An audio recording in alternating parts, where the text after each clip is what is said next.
सभी किसान भाई और व्यापारी बंधुओं को मेरा नमस्कार। आज है 2 दिसंबर। आप देख रहे हैं कमोडिटी समीक्षा, आपका अपना चैनल।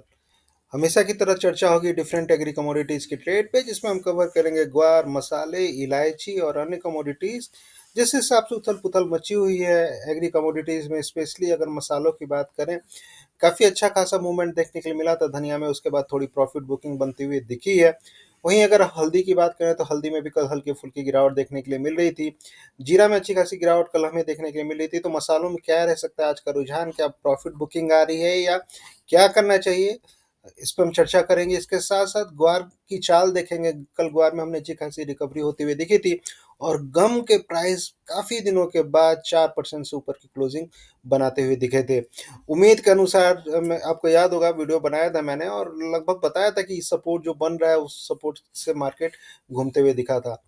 उसके साथ साथ इलायची में भी हम देखेंगे कि इलायची में किस हिसाब से मार्केट लगातार गिर रहा था और कल थोड़ी सी रिकवरी इलायची में भी बनते हुए दिख रही थी। तो बढ़ते हैं आगे और एक छोटा सा डिस्क्लेमर देंगे कि ये वीडियो टोटली एजुकेशनल पर्पस के लिए है। अगर आप ट्रेड करते हैं तो अपने बुद्धि विवेक से करें और फाइनेंशियल कंसल्टेंट से जरूर सलाह लें। वायदा बाजार में ट्रेड करना काफ़ी ज़्यादा जोखिम भरा रहता है।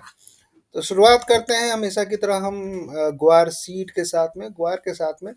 और ग्वार की बात करेंगे तो ग्वार में काफ़ी दिनों के बाद अगर आप चार्ट के हिसाब से देखेंगे, अच्छी खासी रिकवरी कल ग्वार में बनती हुई दिख रही थी। और सबसे बड़ी बात क्या है कि ग्वार का जो मार्केट है, अगर आप देखेंगे एक लंबी गिरावट के बाद अगर स्पेशली ग्वार गम की बात करेंगे तो कल 4% तक की तेजी बनती हुई सर्किट लगते हुए दिखे थे ग्वार गम में। ये एक बहुत अच्छी बात हो सकती है। और इसी के साथ साथ अगर आप जोधपुर मार्केट की भी बात करेंगे तो जोधपुर मार्केट में भी जो बोलियां लग रही थी, अगर आप ग्वार सीड की बात करेंगे तो ग्वार सीड जोधपुर मार्केट में ट्रेड कर रहा था 4758 के आसपास। और वहीं अगर आप ग्वार गम की बात करेंगे तो ग्वार गम ट्रेड कर रहा था, देख लेते हैं, ग्वार गम ट्रेड कर रहा था 8825 के आसपास। तो जोधपुर मार्केट के प्राइस 8825 और फ्यूचर्स के प्राइस लगभग लगभग सेम है। फ्यूचर्स में जो दिसंबर वायदा था 8836 के आसपास ग्वारगम के प्राइस बंद होते हुए दिखे थे। वहीं अगर आप जोधपुर के ग्वारसीड के प्राइस और वायदा बाजार के प्राइस देखेंगे तो ये भी लगभग लगभग सेम। तो कहने का मतलब है कि जो डिफरेंस है स्पॉट का फ्यूचर्स का, काफ़ी ज़्यादा एकदम सिमिलर हो चुका है। और मैंने बताया भी था जिस हिसाब से ग्वार गम के प्राइस काफ़ी डिस्काउंट में ट्रेड कर रहे थे वायदा बाजार पे, तो एक उम्मीद थी कि फ्यूचर्स मार्केट में तेजी आएगी और आएगी। तो उस हिसाब से मार्केट रिकवर होते हुए दिखाई दिया था। क्रूड के भी प्राइस हम देखेंगे तो क्रूड ऑयल के भी प्राइस अच्छी खासी रिकवरी बनाते हुए दिखे थे। और क्रूड में धीरे धीरे आप देख रहे हैं कि रिकवरी बनती हुई दिख रही है। आगे चल के देखेंगे क्या रहता है क्रूड में, लेकिन जो सिनेरियो निकल के आ रहा है अभी, स्पेशली अगर आप ग्वार की बात करेंगे तो सप्लाई लगातार ग्वार की कम होती जा रही है मार्केट में। और डिमांड साइड से भी अगर आप बात करेंगे तो जिस हिसाब से ट्रेड डील को लेकर बातें हो रही है, और स्पेशली सबसे बड़ी बात क्या है कि डिमांड को लेकर अगर आप बात करेंगे तो चाइना और रसिया, मैं बार बार आपको बोल रहा हूँ, नंबर भी मैंने आपको दिखाए थे, और चाइना रसिया से लगातार डिमांड निकल के आ रही है। आपको याद होगा, आपको 2-3 वीडियो पहले ये वीडियो मैंने निकाल के दिखाया था और ये चार्ट मैंने दिखाया था। एक बार इस चार्ट का अवलोकन फिर से करते हैं और इस चार्ट के हिसाब से मार्केट कहाँ जा रहा है। तो इस चार्ट के हिसाब से आप देखिए मार्केट ने सपोर्ट ले लिया है और ये एक बहुत अच्छी बात है। अगर ये चार्ट के हिसाब से अगर मार्केट चलता है तो अभी जो मार्केट जाएगा मूविंग एवरेज के आसपास। और ये मूविंग एवरेज अगर आज के लिए देखा जाए तो ये दिख रहा है 4900 के आसपास। तो अगर मार्केट अगर मान लीजिए अगर रुकता भी है तो आज 4900 के आसपास, और उसके बाद जो रुकावट देखने के लिए मिलेगी, हो सकता है 5000 के आसपास रुकावट देखने के लिए मिले। तो जो भी खरीदारी है अभी आपको देखेंगे कि प्राइस ग्वार सीड के धीरे धीरे आपको 5000 तक जाते हुए दिखेंगे। और 5000 के ऊपर निकलता है तो फिर हम ये वाले लेवल की बात करेंगे। ये मैंने लेवल जो बताया था एक लंबी अवधि के लिए बताया था आपको। मैंने ये नहीं बोला था कि तुरंत ही दिसंबर में ही आ जाएगा, लेकिन ये जो 25 से 30% तक की तेजी है इन स्तरों से 4600 से, ये अभी भी बरकरार है। और ये अनुमान मुझे लगता है कि ये तेजी आपको आती हुई दिख सकती है। लेकिन फिलहाल के लिए जो निचले स्तरों पे खरीदारी करके रखे हुए हैं उनके लिए 5000 का लेवल अभी ध्यान में रख के चलना चाहिए। हो सकता है 5000 के आसपास थोड़ी मुनाफा वसूली आ जाए, लेकिन अभी 5000 ग्वार सीड जाते हुए दिख रहा है। तो कहने का मतलब यही है कि सारी चीज़ें तो हैं, टेक्निकल्स भी अपने लेवल पे काम करते हैं और आपको टेक्निकल्स भी देखने चाहिए, और जिस हिसाब से ओवर सोल्ड रीजन में चल रहे थे ग्वारसीड के प्राइस, और लास्टली ये रिकवर होते हुए दिखाई दिए। आगे देखते हैं क्या रहता है सिनेरियो, लेकिन अभी के लिए जो मैंने आपको लेवल बताए, नीचे में जो सपोर्ट रहेगा 4600। अगर आज के लिए पूछ रहे हैं, सिर्फ आज ट्रेड किए पोजीशन लेके रखे हुए बाइंग का, तो उनके लिए दो सपोर्ट मैं बताऊंगा। पहला सपोर्ट है 4400, सॉरी 4740, और दूसरा सपोर्ट है 4620। तो 4740 और 4620 मान के चलिए 4600, ये लेवल आपको सपोर्ट में रखना चाहिए, और ऊपर में 4900, और दूसरा है 5000। तो ग्वारसीड का ये सपोर्ट रहा। ग्वारगम की अगर आप बात करेंगे, तो ग्वारगम में भी लगभग लगभग डबल बॉटम जैसा पैटर्न एक बनते हुए दिख रहा है, और ये तेजी अगर बरकरार रहती है तो डबल बॉटम जैसा इसको बोल सकते हैं, और मार्केट रिकवर होते दिखेगा आपको। मूविंग एवरेज के आसपास रेजिस्टेंस फेस कर रहा है 9000, हो सकता है 9000 के आसपास मार्केट थोड़ा रुकने की कोशिश करे, और 9000 के ऊपर निकलते तो ये जो लाइन देख रहे हैं ग्रीन वाली, ये 9500 के आसपास आ रही है, इस लाइन पे आने की कोशिश करेगा। तो ओवरऑल ग्वारगम हो चाहे ग्वारसीड हो, आपको खरीदारी का मौके अभी भी बने हुए हैं। जो भी गिरावट हो रही है खरीदारी करते चले। ग्वारगम में जो सपोर्ट है अभी के लिए 8400, और दूसरा जो सपोर्ट है 8230 के आसपास बना हुआ है, तो सपोर्ट ध्यान में रखना है और खरीदारी के मौके आपको बने रहेंगे। बात कर लेते हैं मसालों में, और मसालों में सबसे पहले स्टार्ट करेंगे हल्दी के साथ में। और हल्दी में मैं देख रहा था, हल्दी में जिस हिसाब से मूविंग एवरेज की ये जो लाइन है, आप भी देख रहे हैं, मूविंग एवरेज की लाइन को टच करके मार्केट रिकवर होते हुए दिख रहा है। ऑलरेडी मैंने आपको बताया था 13600 13700 ये जो लेवल है काफ़ी इंपॉर्टेंट लेवल रह सकते हैं, और इन स्तरों पे ही प्राइस आके रुके और वहां से घूमने की कोशिश कर रहे हैं। जो फंडामेंटल दिख रहे हैं, जो चीज़ें दिख रहे हैं, उसके हिसाब से हल्दी में तेजी बरकरार रहनी चाहिए।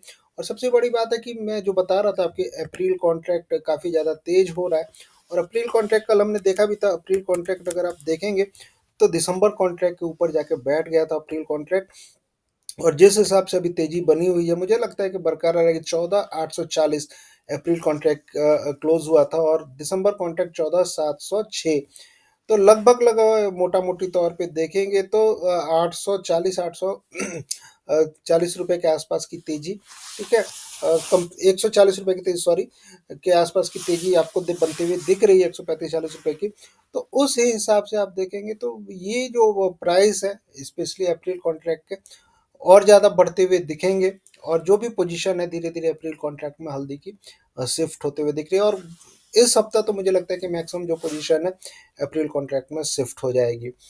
डिमांड साइड से बात करेंगे तो डिमांड लगातार बनी हुई है, और अभी ये जो टाइम है जनरली रमज़ान की खरीदारी हो रही है, और रमज़ान की खरीदारी और बढ़ेगी आपको, क्योंकि नज़दीक आ रहा है रमज़ान का सीज़न, शादियों का सीज़न चल ही रहा है। और सबसे बड़ी बात है कि जो क्रॉप डैमेज की जो समस्या है, इल्ड को लेके जो समस्या है, हल्दी नीचे में जो सड़न हुई है, आपका बसमत हो गया, हिंगोली हो गया, नांदेड़ हो गया, ठीक है, महाराष्ट्र के काफ़ी सारे ज़िले लगातार जो किसान मित्र हैं भेजते रहते हैं, फ़ोटो बताते रहते हैं क्या चल रहा है, और जानकारी मिलती रहती है, और उस हिसाब से मुझे लगता है कि इल्ड काफ़ी ज़्यादा कम रहने की संभावना हल्दी में बन रही है। और ये जो तेज़ी है, ये तेज़ी अभी फ़िलहाल रुकने वाली नहीं है, क्योंकि जो भी किसान है, व्यापारी है, इतने जल्दी माल निकालने के लिए इच्छुक नहीं है। सब किसी को लगता है कि मार्केट इस बार 16,000 तोड़ेगा, और मार्केट की जो संभावनाएं दिख रही है, हो सकता है बहुत सारे लोगों का ये भी बोलना है कि मार्केट इस बार 20,000 तक भी जा सकता है। तो अभी के लिए मैं ऐसा नहीं बोल रहा हूँ, मेरा बस यही कहना है कि अभी के लिए 16,000 के लेवल ध्यान में रखें। 16,000 अगर पार करेगा तो फिर हम बात करेंगे कि मार्केट कहाँ जा सकता है। लेकिन अगर आप लंबे अवधि के लिए टेक्निकल चार्ट्स देखेंगे तो जरूर ऐसा लग रहा है कि मार्केट 20,000 इस बार जा सकता है।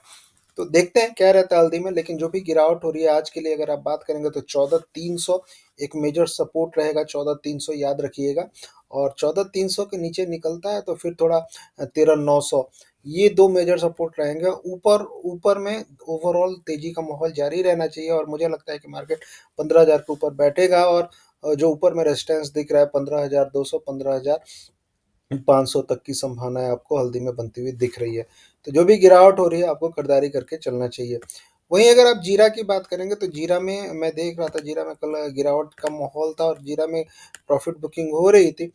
लेकिन ओवरऑल अगर आप देखेंगे जीरा में जो रिसेंट रिपोर्ट आई थी, मैं भी आपको भी दिखाऊंगा, सोइंग की रिपोर्ट आई थी गुजरात की, और उसके हिसाब से हमने देखा था कि जो सोइंग का जो एरिया है गुजरात में कम होते हुए दिखा है जीरा का, और लगभग अगर आप देखेंगे तो 1,94,000 हेक्टेयर के आसपास की सोइंग एरिया जीरा का बनते हुए दिखा था। पिछले साल ये 2,11,000 हेक्टेयर था। तो पिछले साल के कंपेयर में जीरा का जो एरिया अभी कम दिखाया जा रहा है, लगभग लगभग आप मोटा मोटी तौर पे देखेंगे तो 7% तक का एरिया कम होते हुए दिखा है।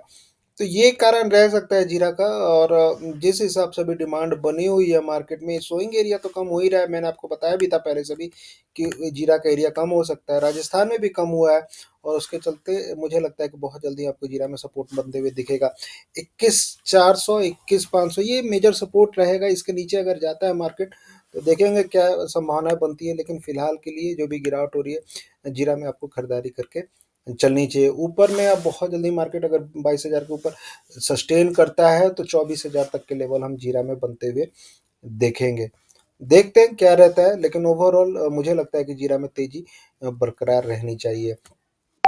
वहीं अगर आप धनिया की बात करेंगे तो धनिया में मेरे ही हिसाब से प्रॉफिट बुकिंग बनती हुई दिख रही है, और जिस हिसाब से ये कैंडल बना है और जिस हिसाब से आंकड़े भी आ रहे थे बुआई के, स्पेशली अगर आप गुजरात में देखेंगे तो जो बुआई का आंकड़ा था लगभग 55,000 हेक्टेयर, पिछले साल सिर्फ 41,000 हेक्टेयर अभी तक की सोइंग हुई थी, और अभी तक गुजरात में 55,000 हेक्टेयर की सोइंग दिखाई जा रही है, लगभग लगभग 33-34% ज़्यादा। तो इस हिसाब से सोइंग एरिया भी बढ़ रहा है, और जिस हिसाब से एक तरफा तेजी देखने के लिए मिली थी, मुझे लगता है इन स्तरों पे थोड़ी सी मुनाफा वसूली हो सकती है।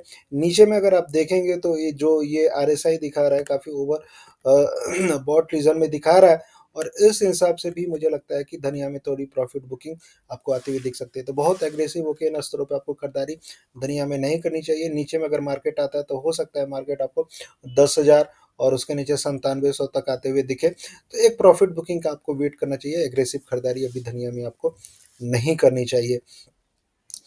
आगे बढ़ते हैं और बात कर लेते हैं अन्य कमोडिटीज़ में, और जैसे कि कैस्टर हुआ। कैस्टर में मैंने आपको बताया था कि कैस्टर में मार्केट कहीं न कहीं 7,000 के आसपास आके रुक रहा है, बार-बार रेजिस्टेंस फेस कर रहा है। लेकिन मैं आपको बता दूँ लंबे अवधि के लिए कैस्टर मुझे तेज़ लग रहा है। जो भी गिरावट होती है कैस्टर सीड में आपको खरीदारी करके चलना चाहिए। 6440 सॉरी 6840, 6850 ये एक सपोर्ट रहेगा आज के लिए, और इन स्तरों पर अगर कैस्टर के भाव आते हैं तो आपको खरीदारी के मौके बनते हुए दिखेंगे। तो तो जो भी गिरावट हो रही है, मेजर सपोर्ट मैंने बताया आपको, और 6840 अभी के लिए, और उसके नीचे अगर मार्केट खिसकता है तो 6630 के आसपास का सपोर्ट रहेगा मेजर सपोर्ट। तो इस हिसाब से आपको कैस्टर में अपनी रणनीति रखनी चाहिए। इन स्तरों पे एग्रेसिव खरीदारी थोड़ा सा कम करना चाहिए। मार्केट अगर नीचे आता है तो फिर इंटर करिए, अदरवाइज 7,000 के ऊपर मार्केट बैठता है तो फिर इंटर करिए।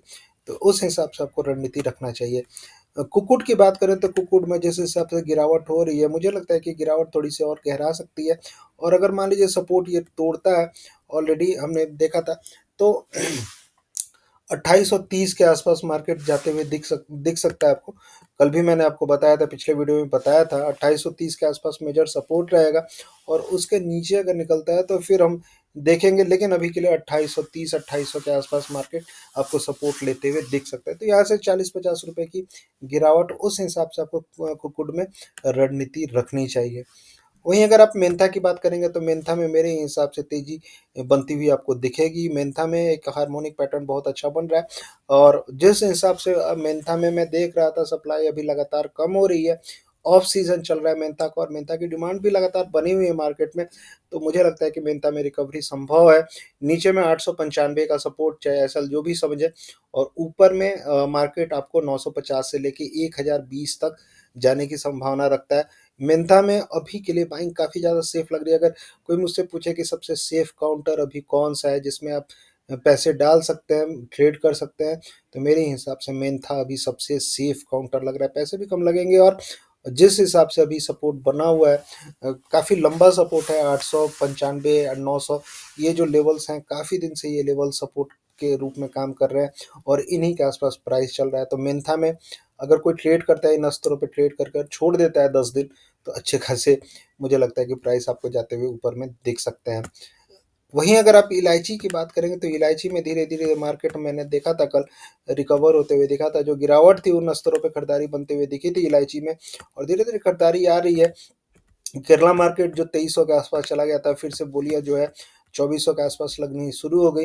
और सबसे बड़ी बात क्या है कि इलायची में कल मैं देख रहा था, जो सप्लाई लगातार 1 लाख बैग के ऊपर बनी हुई थी, सॉरी 1 लाख केजी के ऊपर बनी हुई थी, वो सप्लाई आप देखेंगे मोटा मोटी तौर पे अगर देखा जाए तो 65 67 हजार 65-67 हजार केजी के आसपास की सप्लाई आती हुई कल दिखी थी। तो ओवरऑल देखेंगे कि जो एवरेज प्राइस थे 2423 के आसपास पहुंचते हुए दिखे थे, और मैक्सिमम जो प्राइस है वो 2749 के आसपास। वायदा बाजार में हमने देखा था ऑलरेडी इलायची में थोड़ी बहुत तेजी बनते हुए दिखी थी। तो धीरे धीरे जो छोटी इलायची है इसमें तेजी का माहौल आपको जारी रह सकता है। और जनरली ये जो टाइम रहता है दिसंबर का, इस टाइम पे जनरली इलायची तेज रहती है। तो उस हिसाब से आप रणनीति रखिए, और बहुत जल्दी आप देखेंगे 2800 से लेकर 2900 के लेवल आपको केरला मार्केट में इलायची के बनते हुए दिख सकते हैं। बड़ी इलायची में भी आप खरीदारी करके चलिए, बड़ी इलायची में भी मुझे लगता है कि गिरावट कम ही रहेगी। नीचे में जिस हिसाब से सपोर्ट बना हुआ है लगातार 1600 के आसपास, ये लेवल्स काफ़ी इंपॉर्टेंट लेवल्स रहेंगे। इसके नीचे जाता है तो देखते हैं मार्केट, लेकिन अभी के लिए जो लेवल्स बने हुए हैं, मुझे लगता है कि तेजी बरकरार आपको बड़ी इलायची में भी रह सकती है। तो उस हिसाब से आपको अपनी रणनीति रखनी चाहिए। तो मिलते हैं फिर नेक्स्ट वीडियो में। ये था आज के लिए अपडेट्स, और देखते हैं आगे क्या रहता है मार्केट। लेकिन एक चीज़ मैं आपको बोलना चाहूँगा, जिनको ज़्यादा जानकारी चाहिए चीज़ों पे, वो डायरेक्टली कंसल्ट कर सकते हैं, ठीक है। और इन्हीं कमोडिटी पे नहीं, अन कमोडिटी में भी जैसे सरसों हो गया, सरसों की अगर आप बात करेंगे, जिस हिसाब से सरसों में अभी गिरावट है, ओवरऑल एरिया बढ़ते हुए दिखा है सरसों का। हमने देखा था जो आंकड़े आ रहे हैं राजस्थान में, लगभग 33 लाख हेक्टेयर के आसपास की सोइंग राजस्थान में हुई है, और पिछले साल से लगभग 1 लाख हेक्टेयर ज़्यादा। तो सरसों का एरिया बढ़ा है, ओवरऑल एरिया बढ़ रहा है सरसों का, और यील्ड इस बार काफ़ी अच्छी होने का अनुमान है। इन सारी चीज़ों को देखते हुए थोड़ा सा प्राइस डिस्काउंट में चल रहे हैं। लगातार कच्ची घानी के भी जो प्राइस हैं वो भी, जो तेल के प्राइस है वो भी गिर रहे हैं। इसके चलते मिलर्स थोड़ा सा रुके हुए हैं। और सबसे बड़ी बात है कि सोयाबीन में भी थोड़ी बहुत हल्की-फुल्की गिरावट देखने के लिए मिली है। तो ओवरऑल मुझे लगता है कि सरसों में अभी के लिए थोड़ा-सा रुकना चाहिए। नीचे मान लीजिए प्राइस आते हैं तो फिर से खरीदारी करेंगे, लेकिन ओवरऑल देखा जाए तो स्टॉक्स के हिसाब से भी स्टॉक्स में भी कमी है। ओवरऑल तेज रहेगा, लेकिन थोड़ा-सा वेट करें फ्रेश खरीदारी के लिए। जो लोग स्टॉक करके रखे हुए हैं, वो थोड़ा-सा दिसंबर तक उनको रखना चाहिए, ठीक है। वहीं अगर आप सोयाबीन की बात करेंगे तो सोयाबीन चाहे चना हुआ, ओवरऑल देखा जाए तो चना में जिस हिसाब से अभी एरिया के नंबर आ रहे हैं, एरिया बढ़ते हुए दिखे हैं चना में, तो काफ़ी ज़्यादा फ्लक्चुएशन देखने के लिए मिल रहा है, और इसके चलते थोड़ी गिरावट भी हमें देखने के लिए मिली थी चना में। लेकिन देखते हैं, अभी ये जो टाइम है सीजनल डिमांड का टाइम है, और काफ़ी ज़्यादा डिमांड रहती है। मुझे लगता है 5600-5500 ये लेवल्स, मैं काफ़ी दिन से बोल रहा हूँ 5600 के लेवल। तो इन स्तरों पे मार्केट सपोर्ट लेते हुए आपको दिख सकता है, और बहुत जल्दी मार्केट आपको रिकवरी बनाते हुए चना में भी दिखेगा। तो खरीदारी के मौके आपको चना में बनते हुए दिखेंगे। तो देखते हैं, बहुत सारी कमोडिटीज़ है। अगर आपको ज़्यादा जानकारी अन्य कमोडिटीज़ पे भी चाहिए, तो आप डायरेक्टली इस नंबर पे मुझे मैसेज कर सकते हैं, जुड़ सकते हैं, और चीज़ों को समझ सकते हैं, और रिसर्च का फ़ायदा आपको उठाना चाहिए। और जिस हिसाब से भी मार्केट में काफ़ी ज़्यादा वोलेटिलिटी है, इन्फॉर्मेशन ड्रिवन मार्केट हो चुका है। मार्केट इन्फॉर्मेशन पे चलता है, और क्या चलना है, क्या करना है, रणनीति आपको पहले से ही तैयार रखनी चाहिए मार्केट में। तो अभी ग्वार में क्या रहेगा, हल्दी में क्या रहेगा, जीरा में क्या रहेगा, सारी चीज़ें आपको ट्रैक करनी चाहिए। तो मिलते हैं फिर नेक्स्ट वीडियो में। ज़्यादा से ज़्यादा इस वीडियो को पहुँचाएँ अपने मित्रों तक, अपने ग्रुप में, और प्रोत्साहित करें। तब तक के लिए थैंक यू। जय हिंद, धन्यवाद।